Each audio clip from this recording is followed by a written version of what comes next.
Bienvenidos al canal. Hoy voy a preparar un espagueti de calabaza a la poblana. Vamos a necesitar los siguientes ingredientes: 5 calabazas medianas, bien lavadas, 3 chiles poblanos que vamos a asar, una lata de leche Carnation, media barra de queso Philadelphia, esto es 4 onzas que equivalen a 113 gramos, una cucharadita de Nor Suiza, media cucharadita de sal, media cucharadita de pimienta, una cucharadita de ajo finamente picado, una lata de media crema, o también puedes usar crema agria, media taza,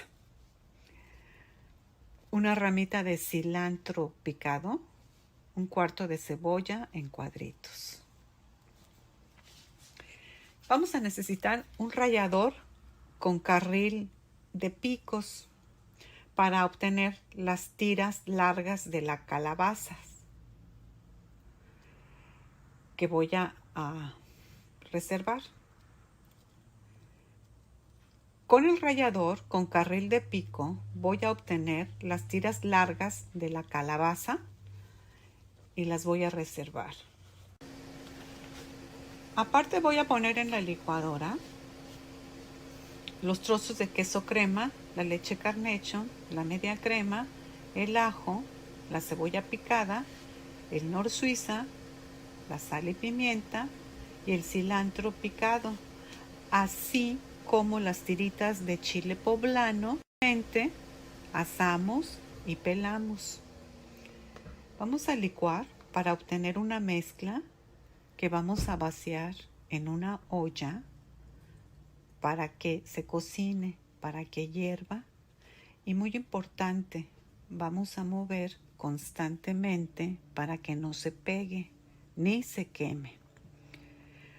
Para luego agregar el espagueti de calabaza. Recuerda que estas mezclas son muy fáciles de pegarse y quemarse. Vamos a dejar que se integren los sabores en la mezcla y vamos a estar al pendiente de la mezcla. Y bueno, así queda, muy deliciosa, lista para disfrutarse. Si te gustó el video, regálame un like.